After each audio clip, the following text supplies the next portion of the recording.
Good evening, good evening, good evening, good evening. Y'all know what time it is. Y'all know what day it is. It is Tuesday night. It is time for Nightcap Knowledge. Every Tuesday at 9 p.m. Tonight we are talking securing the future. Securing the future. We will have our guest, Trent Lyght, talking cybersecurity solutions. And we have a special guest host. He's a regular in the comment and a friend and brother. We've got our partner, Sabir Abdul Haq, checking in, a resident tech guru. Shout out UBS Solutions. Ladies and gentlemen, it is another episode of Nightcap Knowledge. Let's go.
Sabir, play the air drums. Let me unmute you, man. My bad. Yeah, my go, eardrums with one drumstick, which happens to be a straw. But hey, yeah, you ain't getting no funk out of that. you know what? Yeah, LeVar Burton said, butterfly in the sky, I can go twice as high. So yeah, butterfly in the sky, I can go twice as high. If butterflies can go twice as high, I can use one straw and give it the sound of two drumsticks. So shout out to LeVar Burton. Yeah, shout out to LeVar Burton and shout out to everybody tapping in, checking in with Nightcap Knowledge. We appreciate you guys for being here. We see some folks over on Twitter, and we got folks checking in on Facebook. Shout out to all our people over at Black with No Chaser, and of course, all of our Nightcappers on the Nightcap Knowledge page. Thank y'all for tapping in. We are minus one person tonight. We are minus Minister Epps. Minister Epps. Facts. Yeah. Brother Epps. Yeah, brother Epps. The one and only. Yes, indeed. Yeah, man. So we won't be attempting to duplicate his mental health minute tonight, but I would encourage our guest host tonight, Sabir.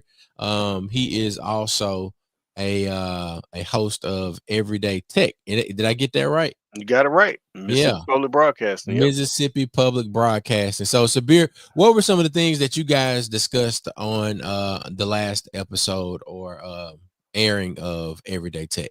Everyday Tech, we discussed some of what we're going to discuss tonight with Brother Trent.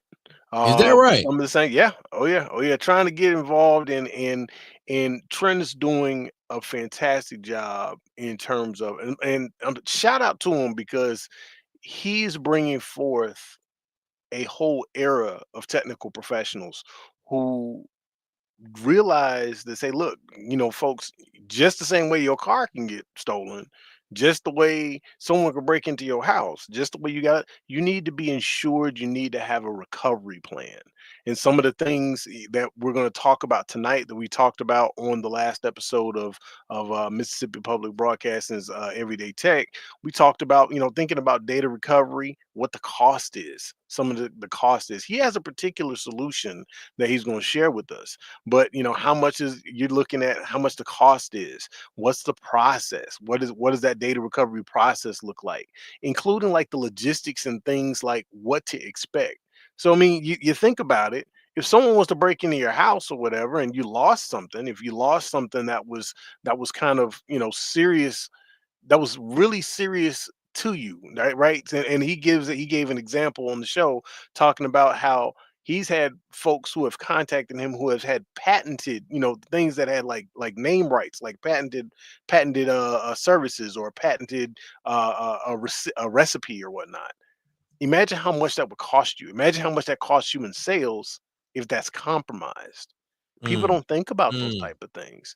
And so people be like, oh, okay. And particularly in my type of work, for what I do, for where I work at my bread and butter, people just say, oh, just fix the computer. They're not thinking about the fact that if something's breached, and also what the penalties can be if things are breached. Those of us in Jackson, and I'm not gonna get in trouble for saying this or whatever because it's public record, but there was a situation one time where one of my employees, one of my coworkers, I didn't know the young lady, was Uh-huh. over at Chuck E. Cheese and someone broke into her car and stole her computer. Wow. And because that computer had access, was a organization computer, Yeah. we got a hefty, I'm just gonna say, seven-figure fine. Whoa. And Because so of because because of of the nature of what we do. yeah, got you. And someone could look my name up and say, where does he work? They're like, oh, and again, this is public record. I'm not gonna put every the specifics out there. And so I'm like, you have to factor in, there has to be a recovery plan. There has to be something that you have to think about when you try to get on, and when you're trying to correct things. And people Yeah. don't think about these things. They think about their homes, they think about their cars. Trent really, he like really kind of broke it down for us and why it's important to have a plan of action. And Yeah. he's got several different things, and we discussed the details of what some of the things that he's had, and some of the details of some of the things that he's been able to work with, and the products that he has. And I'm here. We don't have, you said we don't have brother Minister Mac with us, but in terms of a mental health minute. But if I Yeah. say, Chuck, to the listeners, a little bit Yeah. of mental health, I would recommend for everybody, learn about two-factor authentication. Learn about two-factor authentication. Yes, Things sir. are going to be multi-factor authentication. There will be location-based authentication, etc. Mhm. But at least Yeah. do two-factor authentication. And for those of you wondering, like, what is two-factor authentication? It's something we talk about on Everyday Tech all the time. Two-factor authentication, an example of it is, everybody got Cash App, right? Everybody got PayPal, right? Everybody Yep. may have Venmo or done these other apps. Well, when you log into Cash App and Cash App sends you those 6 digits back to your phone, Mhm. that's an example Via of email, two-factor yeah. authentication, or via email, etc. So that's an example of two-factor authentication. It's basically something that confirms that digitally you are Chuck. I am Sabir. You are Sabir.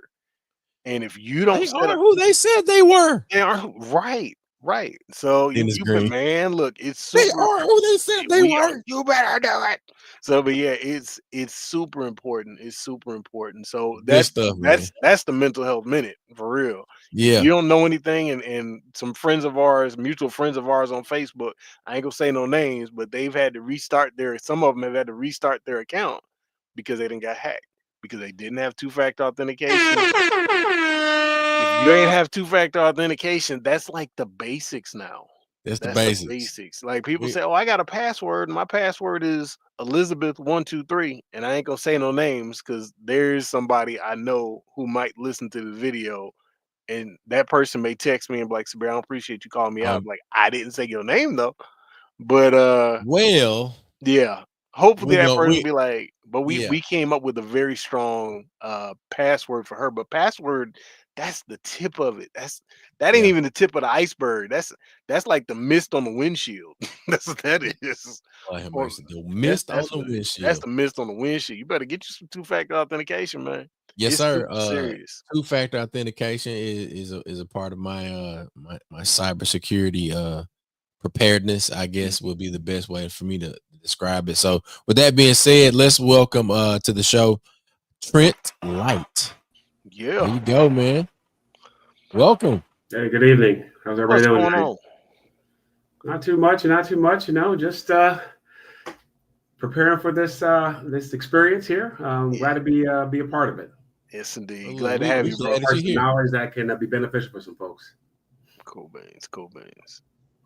Maybe Trent, if you could maybe let us know a little bit about who you are and what are some of the things again we were talking about basics security and cybersecurity stuff a little bit, but maybe you can share with us some of what it is your organization. Tell us about who you are and some of the things and the products and the services you're working on. Yeah, sure. Thanks for the opportunity again. My name is Trent Lyght. I'm a managing director for my company called Cleverce, Cleverce LLC, based in Atlanta, Georgia. And I call myself a fractional sales executive. And what I mean by that is I help multiple companies develop business plans, sales plans, and help them, sell their products or services to their audience and try to help them scale. My focus is primarily cyber incident response, cyber insurance, and managed threat intelligence or open source intelligence, OSINT as we call it. That's what I'm really focusing on now. My background is a technical background. I got a degree in computer information systems back in the day, and was a programmer for about 3 years with a government group based out of Schaumburg, Illinois. Actually, I was actually in Arizona, but the company was owned in Schaumburg, a company called Motorola. They've kind of split up and are different, called something else now. But spent 3 years as a programmer, and then got into sales and marketing, and spent some time selling chip technology for certain applications.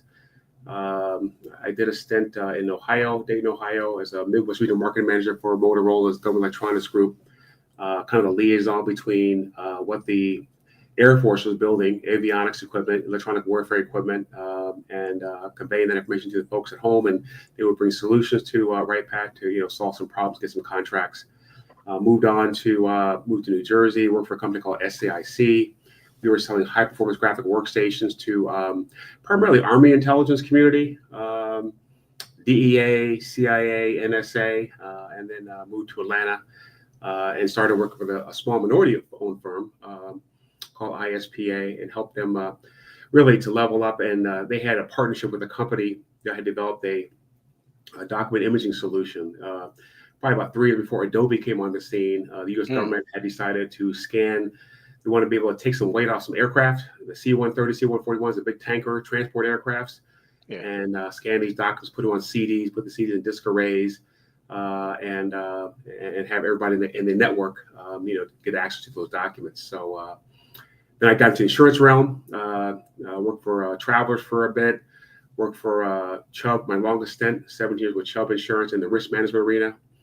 That's where I kind of came to insurance. And then after that stint ended, I joined Concierge Cyber, helping them, kind of grow their cyber response service initially. And then now we've kind of grown to add cyber liability insurance as well as open source intelligence. So I have another company I work for based out of Huntsville called CyberWin. They're in the cybersecurity maturation model certification basis. So think about all the DoD contractors, regardless of how large or small they are.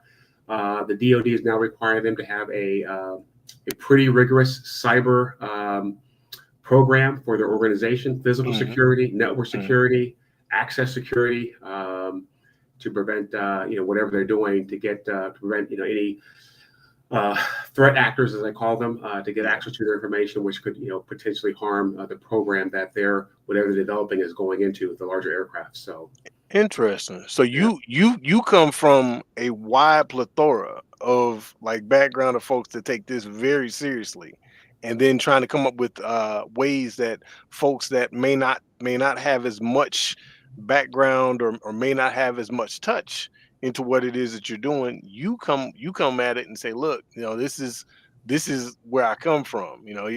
As they say, you're not new to this, you're true to this. So Right. yeah, so it definitely does it.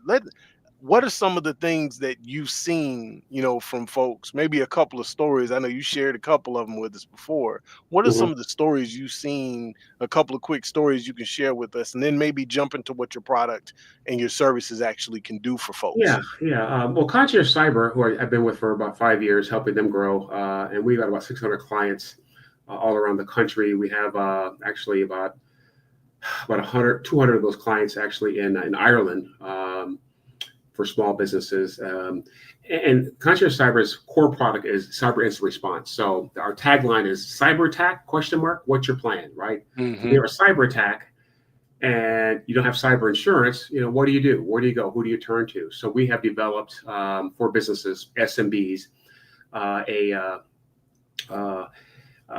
think of it a concierge membership service, similar to AAA, right? So you buy a membership. If you have some kind of a ransom attack or any kind of cyber attack, business email compromise, whatever the case may be, and you don't have any resources to help you get back up and running, then our membership helps you get access to a database attorney, which is critical, as well as a forensics company or IT security company that can kind of restore your computers, your laptops back to where they were before the attack. Yeah. And we've just come across, we just seen a number of different things. I'll give you one example. There was a large manufacturer in Kentucky that made shrink wrap machines, and they got attacked. And the attack actually started in Europe, right? So the threat actor came in through Azure, which is Microsoft security. They found some ports that were open and basically shut down their operations in Europe, and then use their network to go over to the main facility. And it wasn't a ransom attack. What they really wanted is the intellectual property. They wanted the drawings and schematics of these treatment machines so they could duplicate them and have that capability, right, without Wow. paying for the machines themselves, right? They just get the IP, get the drawings, schematics, build it themselves, right? And this company was a large company, it's $300 million company. They had no cyber liability insurance, which I was shocked when I heard that. But when we got the call from their insurance broker, we put them in touch with a database attorney, and they called them within 30 minutes. They talked so the database attorney will call the individual, and they'll say, hey, what's going on? They'll gather all the information. They'll go get the right forensics company, bring to the table, and then give them a proposal. Say, okay, here's how much it's going to cost, and here's what we're going to do to get you back up and running. Right. Had another situation with a mortgage firm in New York, Long Island, Friday afternoon. That's when most cyber attacks happen. They happen on Fridays typically, right? Did not know that. Why is that, Wow. right? So the reason why they do it on Fridays, they get 2 days runtime, right? To get Wow. to get the money and be gone with it, right? And you don't know what's happening until Monday, right? But Monday is pretty much over, right? You can maybe get a little bit of money back if you call the FBI and get them involved, which we always recommend companies do. If you have a cyber attack, any kind of ransom attack, call the FBI. And especially if there's money involved, and they can certainly assist, try to recover some of that money. But they got hacked, and it was a ransom attack, right? Company came in, they got through their network, they shut down the computer except for one monitor, which had a flashing beacon, click here. They were scared to do whatever. And this is at the end of the month too, right? So not only is it the end of the week, but it's the end of the month when they're trying to close all the deals, right? Wow.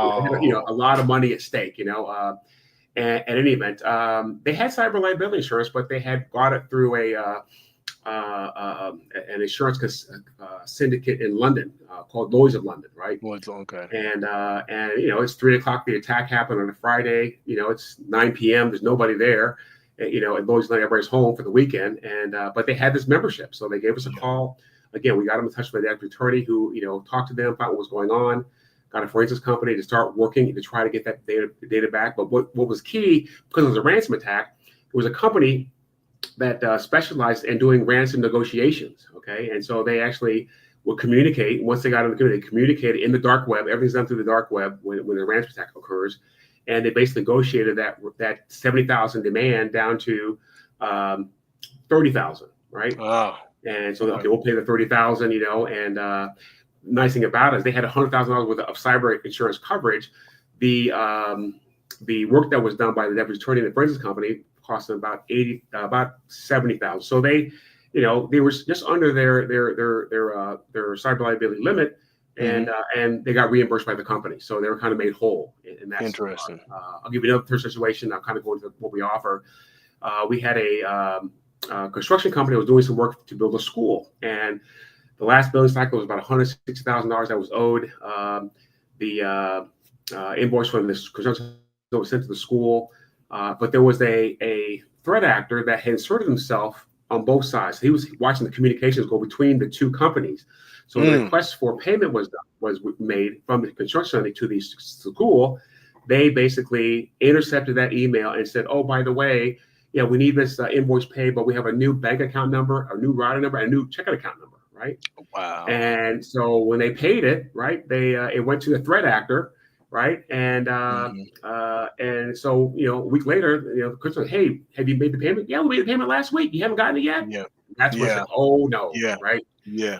And so and that money they never recovered. So they're in that now to who was wrong, right? So it's not that whole situation being litigated. Who was in the wrong, that kind of thing, right? So that's wild. And really, they both were complicit, to a certain degree. But Concierge Cyber, again, we have about 600 clients. Again, we have a cyber incident response service, kind of like AAA, right? So you buy a membership and you get access to our portal. We've created a network of database attorneys, forensics companies, cybersecurity companies that you get access to help you get whole in the event of cyber attack, especially if you don't have cyber insurance, right? We've then taken it to the next level. We've actually have a cyber insurance, an insurtech we partner with to add a cyber liability insurance policy to our membership, to this response, okay? And we offer that at $9.95 to companies who want to buy it. So, and we sell our service through insurance brokers. So we sell through resellers. So we have a network of resellers, insurance brokers that will offer the service to their clients. I have one client in particular that really mandates even if they have cyber insurance, and interestingly enough, 60% of our companies have cyber insurance. So they buy the membership, for $1,000 to be able to, get hand-holding, right? Walk us through the steps. What are we missing? What are we not missing, right? So, you have to have one thing you have to do is probably proof of loss to the insurance company to get them to pay the claim, right? Right. And so you have to for instance, the accountant has to come in, do his assessment, and get the evidence that he can get the insurance company, say, here's a loss, here's the proof of it, so they can get reimbursed. So we do that. We also have a service called it's called open source intelligence, kind of a big theater, if you will. And this is an area which has become more and more prominent. It's also called managed threat intelligence, whereby your digital profile's out there. So let's say you're a famous athlete or celebrity, musician, what have you, high net worth individual. Your data is in the dark web, right? All of our data is there because through the breaches that have occurred over the last 20 years, your data, social security number, your date of birth, your address, possibly your credit card information is in this dark web. Yeah. And so we have a service that allows people to get a digital profile, a snapshot of their digital profile. So we scour the internet, the deep web, and the dark web, and they give the report, typically about 35 to 40 pages long, and showing them everything that's out there. Here's what's out there on you, right? Or the company, right? So we sell the service to individuals, we sell it to companies, and it's a fairly expensive product. But again, if you're a CEO of a company, director and officer of a company, if you're an athlete and you got, you're making, $200, $300 million, you're NBA or NFL player or baseball player, you don't want to be in a compromise where they can use that information to secure, your wealth, so to speak. So we have that. It's almost like on the company side, right? So, right. I was going to say, like, it's almost as necessary as, and you think about things, like you said, like you're talking about auto insurance, you use the analogy of AAA. You talk about like athletes or whatever, their health, their everyday well-being is very much tied and embroiled in them having the right nutrition. This is something that every company, and I know it took for our conversations, that we've had before then, Trent, where I've been like, yeah, I take certain things for my clients every day, Chuck, that I've got, but we're not having enough people that are having the discussion to say, you know what, you need to be more prepared for data recovery outside of having a OneDrive, which is OneDrive or a Google Drive that's backing everything up. And again, for those listeners who aren't familiar with what OneDrive or Google Drive is, that is something that allows you to be able to store your files in the cloud. That magical word, they say the cloud, right? So to be able to have what Trent's company, what Cleverce and Concierge Cyber are offering is something a step further. Not just the ability that we got your stuff copied, but what if someone was to ransom something that you came up with? That had your name on it, that had your company's hard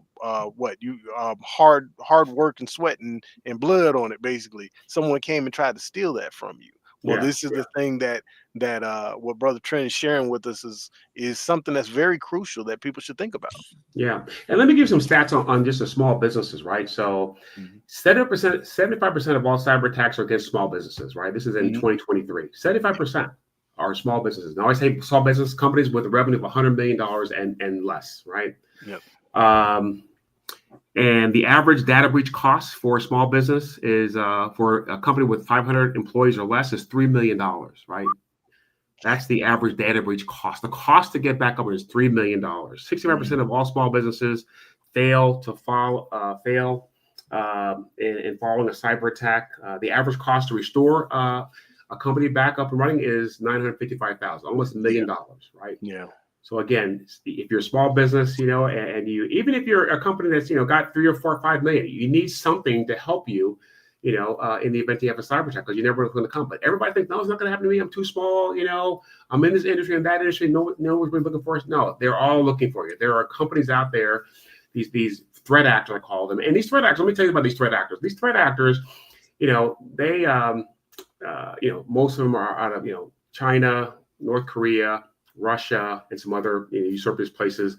But, these are businesses, right? These folks, they have, CEOs, head of sales, HR departments, and what they do is they'll partition, or they'll say, hey, threat actor, ABC, you get whatever you get, right? Well, we get 40, you get 60, right? Yeah. Yeah. So they're a business, right? They're businesses, and I sent you, Sabir, I sent you a link on that ransomware site. So there's a site you can go to which will show all the ransom attacks for the past week. What's interesting is you can actually go into and look at the conversation between the threat actor and the company, right? Yeah. You can see the chat between the two, right? Trying to negotiate. Why you're trying to have that conversation, right? The conversation they're having, right? You can even watch that. So it's kind of interesting. The attacks against small businesses are really of using remote encryption by the attackers to leverage the device, unmanaged devices, the devices that aren't that have any security on them. They attempt to put files on the system through network file accesses. Right. The majority of cyber attacks focus on theft of data, because you have the data. That's where you got data. You need the data back. You got everything, right? That's where you got to pay to get that, right? Get the encryption key to get that. Social engineering, business email compromise. So when when companies have a lot of training and how to recognize a email that might come in that you really don't know, right? So I always say to people, if you see an email that comes in to your inbox and you don't know where that came from, delete it. Don't even look at it. Don't even open it. Just delete it. Because you'll know who's you'll know the name, or you'll even I got kind of duped one time when on a job. I was looking, the job guy hit me up and.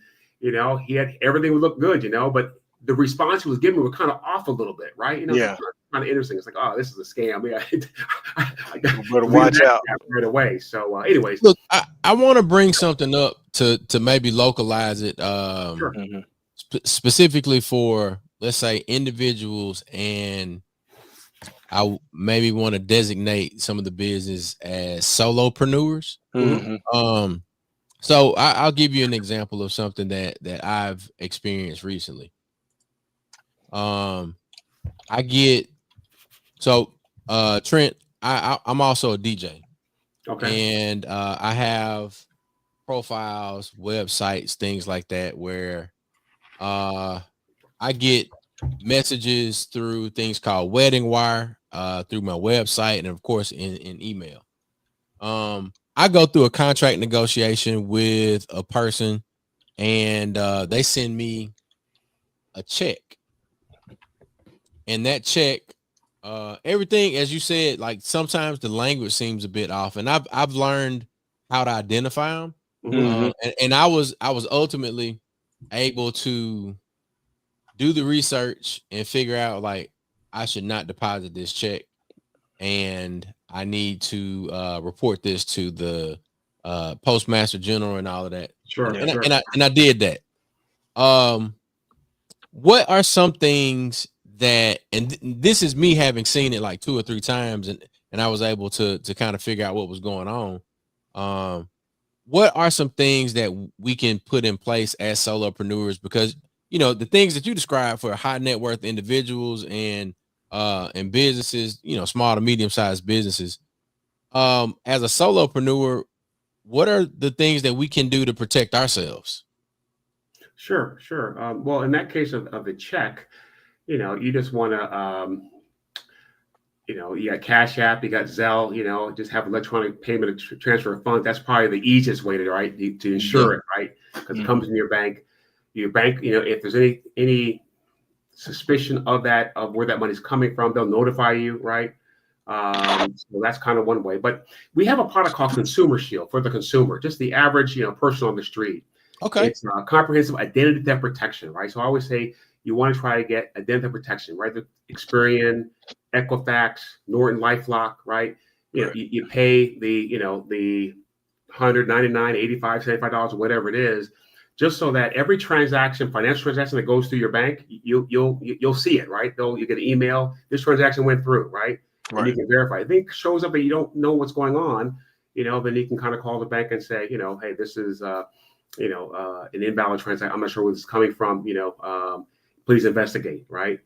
I had a charge one time for OnlyFans account a couple of years back for $5 out of London. You know, I haven't been to London in 10 years, right? You know, but you know, I was doing a lot of traveling, you know, in Africa, you know, and use my debit card, you know, and they, you know, somebody, you know, skimmed it, right? Skimmed that card, you know, and it did a test, right? Just $5, right? Wasn't 500, it was just $5, right? You know, I think of OnlyFans, what? Wait, hold on, what? Give me a new card. You on here looking at toes. Exactly. Crazy. So credit monitoring is an important service. I think everybody should have. Me credit personally, monitoring. for my business, I have a number of. I actually have a third party that provides a number of different, you know, cybersecurity, network security, a number of different services that I buy on an annual basis, just to protect my little laptop. I'm a one-man shop, right? So, but I have that service. It's worth it to me, right? And I write the expense off on my taxes, right? Because it's a business expense. So, you know, one of the key things you want to be leery, and one of the things that identity theft protection helps you with is really dark web monitoring. So this Consumer Shield product that we offer, it goes to the dark web, right? That's where everything's at, right? The dark web, and it'll search for your name, social security number, date of birth, address, your previous addresses, right?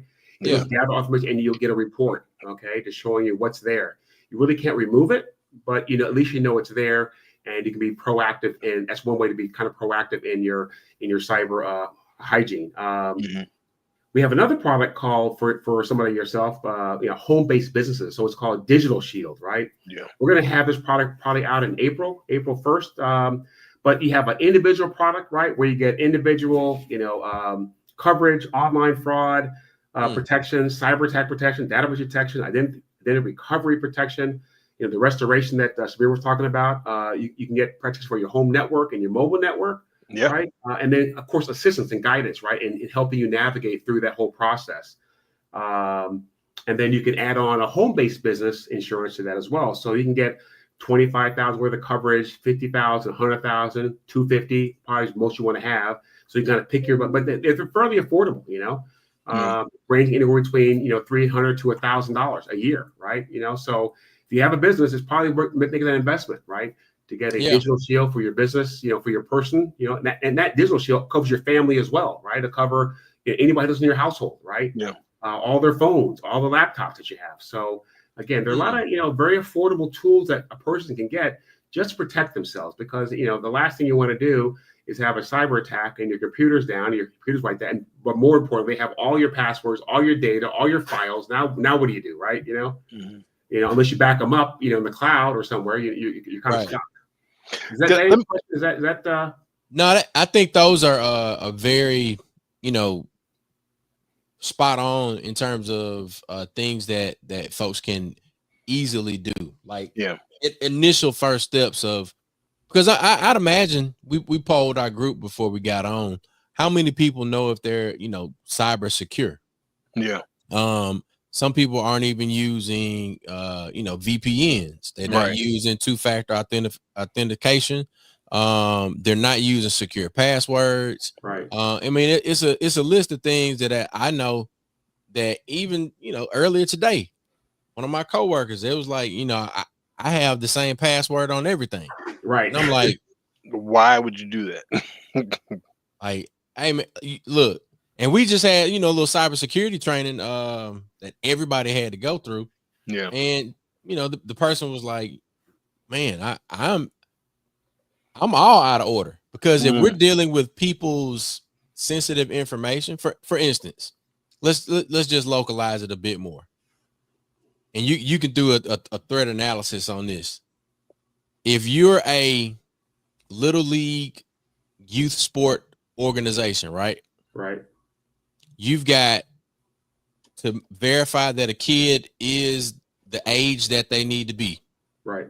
So that means you have parent information, you've got children's information.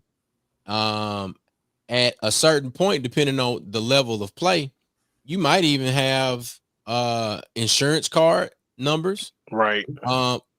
Which leads into, a whole nother, set of situations. Right. But if somebody targets a youth organization that has all of this information, that's an easy breach, right? Yeah. Right. If they don't have, if they just got, 1, 2, 3, like you said earlier. Yeah. But, I mean, for a youth league, the easiest thing to be would be the digital shield, the consumer shield type of situation. They're part of the digital shield, right? But they're an organization, so they need to kind of step up their game. So they'd probably be better off getting just a small cyber liability policy for $50,000 or $100,000. Pay $600-700 for that policy, just to protect the information they have on their laptop, right, and on their phone. Okay.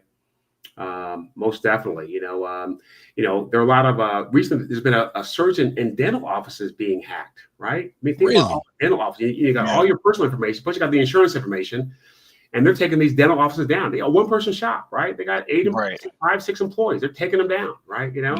It's just being, for some reason, that's kind of, healthcare is the big one, right? Healthcare's got everything, and they got data forever, right? They got to keep it for 10 years. You gotta hold it. Yeah, they got to hold it for a long time. So when you see a breach of a major healthcare company, right? And that subsidiary of United Healthcare, what is it called? Change. I think it was called Change Healthcare. I mean, Change. So it impacted me. Change Healthcare got hacked. They're a subsidiary of, and they do all the processing of all the payments, right? For pharmacies, for doctors' offices, for dentist offices. I mean, everything. If you're in healthcare, they're probably using Change Healthcare's application. I go in to get the medicine, and they say, "Can you come inside?" I went to the drive-through. Come inside. So I walk inside and I walk computers down. I said, "Oh, you guys been hacked, huh?" "What? You've been hacked?" So yeah, you probably been hacked. You can't, This is why I even know about the Change Healthcare issue. That came out a couple of days later, right? Yeah. And finally, we were able to restore things. So I was able, I had to wait 30 minutes to get my medicine, but they got hacked, and they were part of this was CVS, and they were using payment processing through Change Healthcare. They're a huge organization, right? Yeah. Those pharmacies, healthcare, I mean, it's a big area, a real big area. It's a huge target. And then again, as you used the word earlier, some people are not familiar with that term, threat actors. Those are the boogeymen and women that are out there that are looking for an opportunity. A threat actor says, let me see, let me go ahead and dabble in Sabir's network. Let me go ahead and break this laptop, or do what you're saying, like in terms of, trying to corrupt the system or to compromise the system. A threat actor does exactly that. There's someone, they're the bad guys that are out there, bad guys and gals that are out there. And like you were saying earlier, some of them, this is their livelihood. They get, they may split it with another organization or whatever, and basically they eat what they kill. So kind of thing. They got network marketing too. Right. Well, the companies that hire these threat actors, they give them the tools, right? They give them the latest, greatest tools. They teach them how to use the tools, and they say, okay, you got the tools, you know how to use it, go. Yeah. Right. And these guys are out there, they eating. They're out there trying to make that money, right? Like everybody else. Now, speaking of musicians, I have one of my guys in our company who I brought on board. He's here in Atlanta. He's a music promoter, and he has musicians. Okay. And so he's selling Concierge Cyber to these, music producers, right? Who just keep all the music on their flash drive, right? They keep it in their pocket, walk around their pocket. That's your intellectual property right there. Why are you walking around with the intellectual property in your pocket, right? You just be safe, right? You might, it could have, you could lose it anywhere, right? So he's selling Concierge Cyber instant response, Concierge Cyber instant response, just to give them that extra tool for, and again, we kind of scale for a business. So, if you're a company with $10 million of revenue below, it's only $395 a year, right? That's it. But you have something to go to, right? Yeah. Between 10 and 20 is $695, and then, over 25 million, it's or over 20 million, it's $995 a year. That's it, Yeah. People are investing in Aflac and not really paying attention to the tech that they got in their hands and their pocket, and you're unprotected. Yeah, that's what it sounds like y'all saying to me. You gotta be super vigilant, and it also, like Trent's saying, if there's something that you feel that you're not aware of, find somebody that's trusted, find someone that's capable, like Cleverce, and really listen in on how they could be involved, and really look at it from a holistic picture, not just say I'm okay if I change my password. That is not enough. Right. We here to tell you that just changing that password. I don't know if you heard Trent, like a mutual friend. I ain't gonna say that person's name, but that person might be watching this later. But had their password as Elizabeth 123 or password 123. No, password 1234. I'm like, you're not serious. And this person was like, oh yeah, it's gonna be fine. I'll be fine. It's gonna be cool. Is there any way I can share my screen? I want to show you guys something. Can I share my screen on here? Yeah. You start sharing. You should see a share button at the bottom. I see present. Present. Okay. And then it'll add to my side as the producer, and I can okay. Let's see here. How do I show which screen I want to share? Let's see. Sharing screen. Share screen. There we go. Okay. This is a screen I want to show you. If you can share that to the audience.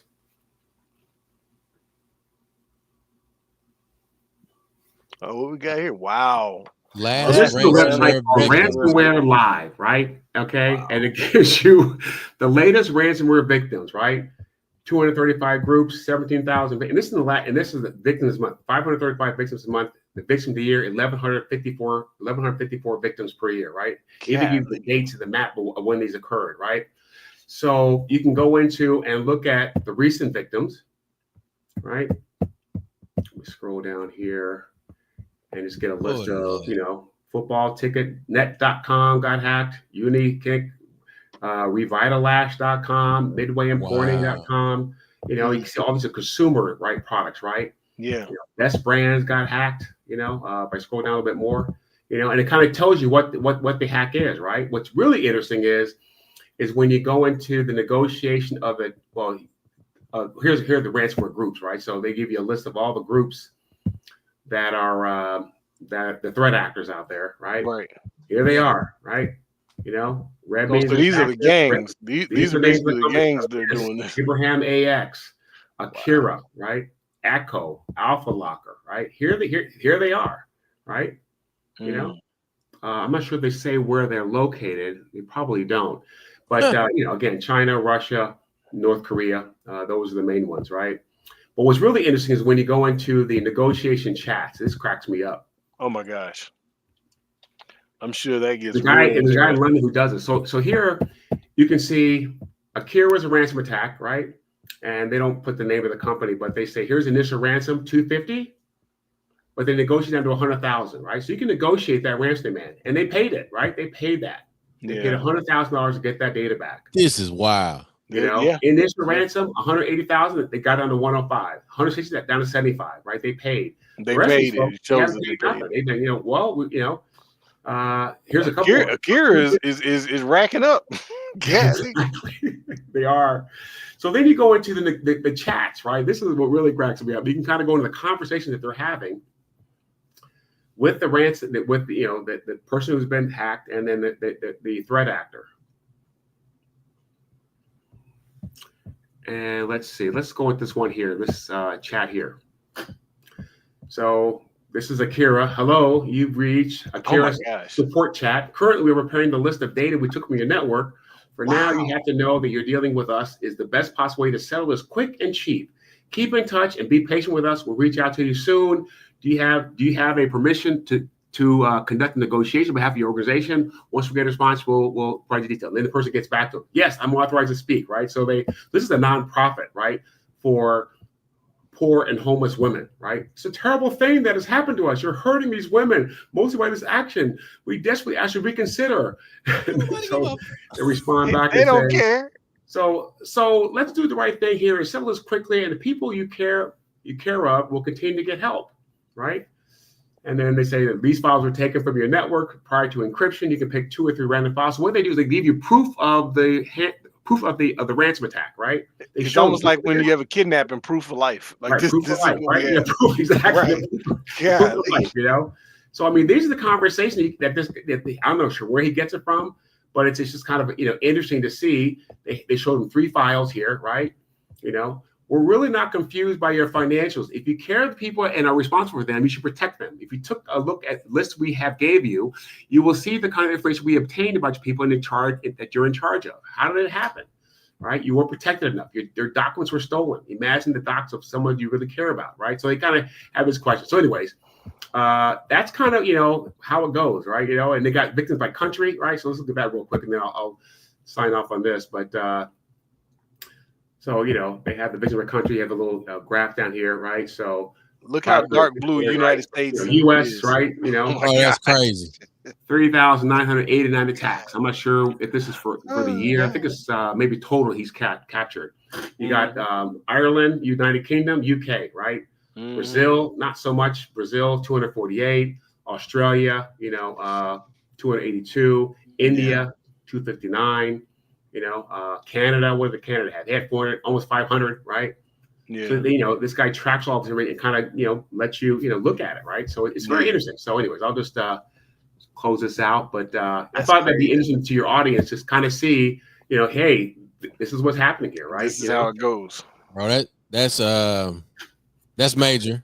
And I think it is a conversation. I think that Sabir, from our friends in the nonprofit, non-government organization, those, and possibly even, I'm not sure, you know, what some of our school systems and possibly even institutions of higher education, how they may be situated. But we can definitely start with nonprofit organizations and nonprofits, you know, healthcare, you know, those you know, youth leagues, right? You know, they have a central repository for all that data somewhere, right? You know, especially AAU basketball, you know, AAU football, you know, there's a central organization that's got all that data. You know, I was at a conference this past weekend with USA Boxing. So, you know, I did some training. I'm a boxing judge. I did it about 10 years ago. I did it for about 2 years straight, but I want to get back into it because I want to kind of give back to these young kids, young men, young women who are boxing. So I spent 5.5 hours, you know, at this conference, but, you know, I'm sure they probably could use it too. So really there are some excluded classes that you can't get cyber insurance for. So any kind of title agent, right? Any kind of gambling, you know, any kind of X-rated, you know, organizations, cannabis, you know, MSPs, they can't get cyber insurance because, you know, if you've got 50 companies that you're providing services for, Right. and they get hacked, you get hacked, then, it's like, oh, That- Severe's got 200 clients, right? I can't do it. I can't do it. So I am what's called an MSP or managed service provider. So Right. I cannot get this Can't because get insurance, right? So they're classes of that business that, pawn shops, those payment shops, you go through and you give them some jewelry, they give you some money, loan sharks, or not loan sharks, but pawn shops, so there are excluded classes, but most everybody else, they're good to go. So I guess my parting statement would be, and I'm not sure how much time we have left, is for your personal computer, there are free softwares out there, right? There's free software that you can download onto your computer to protect yourself to a limit. But I would say, spend a little bit of money, spend a couple $100, $300, and get some of the reputable software that's out there. To help protect you from from just really malware and just people who business compromised people just kind of get into your computer and get your data. MFA. I mean, MFA. People know about that, right? Because you go to your bank. You talk about multi-factor authentication. Multi-factor authentication, right? Yeah. So we're seeing that now, right? I was calling Comcast, and they to look at some stuff. They said, oh, we don't know if it's you, but we're going to send it to your phone, right? Right. Here are the end of the 3 codes. I mean, that's multi-factor authentication. It's pretty simple. Everybody's kind of seeing it. We're kind of used to that right now, but you need a kind of a level more of protection. So. Yeah. At least to have 2-factor or multi-factor, because again, as we talked about earlier, there's some people that rely on one password, and their password is password. Well, look, how do we get people that might be able to afford your services, or looking for some of the recommendations? Even give me a call. I can talk to them. Yeah, they can reach me at my email at Trent, Trent, at Cleverce or Cleverce, CLEVERCE.net. Gotcha. Well, they can call me. My number, I'll give you a number, 404-606-0310. And just give me a call, and we can talk about where they're at, what they're looking to do, and I can we can't provide the service. I'll I'll give them some references where they can talk to some other folks, right? But again, if you're a home-based business, if you're an individual, you need some level of protection, because it's it's just out of control. It's just a money making machine, right? As we saw on that ransomware live website, right? So that's scary. That is insane. That is insane. And ransomware is exactly what it says. Like, someone gets a hold of your stuff, and they want that encrypt bread, it, which means they put their own passwords on it. Take it, you can't access your own stuff, and they say, "Yeah, we'll give it to you, but you got to pay me." Right? You got to pay me. Yeah. Well, Trent, look, we definitely appreciate you for tapping in with us. I believe that Mac definitely needed to hear some of this, but hopefully he'll catch the rewatch sometime tonight or later. Maybe he's watching right now, but he might be. There are some people that we know that need some of the things that we've discussed, and I think this is a step in the right direction just by us educating our community on how to properly prepare for things like cyber attacks, but then also how do you prepare your household for weather emergency. So these are all the things that we need to do in terms of emergency preparedness. And personal identity is really key, right? Once they get a hold of your birthday, your social security number, your address, your name, they can kind of run with it, right? So and if nothing else, just get some personal protection so that when you're making payments for yourself or on behalf of somebody else, you can get those payments will be verified, right, through a Norton Life or Equifax or Experian type of organization. They'll send you an email, and you open the email up, and this payment was made to so and so, $500, right? Okay, I made that payment, So anything hits your account, they'll notify you. You gotta be. Just stay woke, as they say. How the song goes, stay woke. Yep. There you go. Well, Jim, I appreciate the opportunity. I look forward to hopefully getting some calls and helping some people out. And we'll have to do this again. In a few months. When we roll out that digital shield. Get back on and kind of maybe just focus on that. For about 30 minutes. Hey, here's digital shield. Here are the options. Here's the pricing. And give us a call. We can get you set up. And get you some coverage. Yeah, most definitely, man. And Sabir, I think we're gonna have to get him with Tyson and get him on Black Tech Revolution. Oh yeah, absolutely. One of our other partners, Trent. Okay, Yeah, sounds good. usually, I'm up for it. usually Chuck and our other good friend CJ, they rely on me and Tyson to do the tech side of stuff. So yeah, I think Tyson would definitely love to eat Yeah. on this conversation. I Yeah. exactly agree. I agree. Yeah. Yep. All right. Good. Well, ladies and gentlemen, boys and girls, we appreciate y'all for tuning in to another episode of Nightcap Knowledge. Yep. And as always, at the end of the show, we're gonna get to where the money reside, baby. Where the money reside. Chuck, I always have my fake $100 bills sitting here. Wait. Show me the money. Absolutely fake, ladies and gentlemen. There you go. There you go. Show the money, man. Show the money. Thank y'all for tuning in. We'll see y'all next week for another episode of Nightcap Knowledge. Shout out to our brother Sabir, EBS agent. Book your EBS.biz. Earl monitoring, only $25 a month. Get some of that. You need it. You need it. Here we go, baby. Let's go. We'll see y'all next week.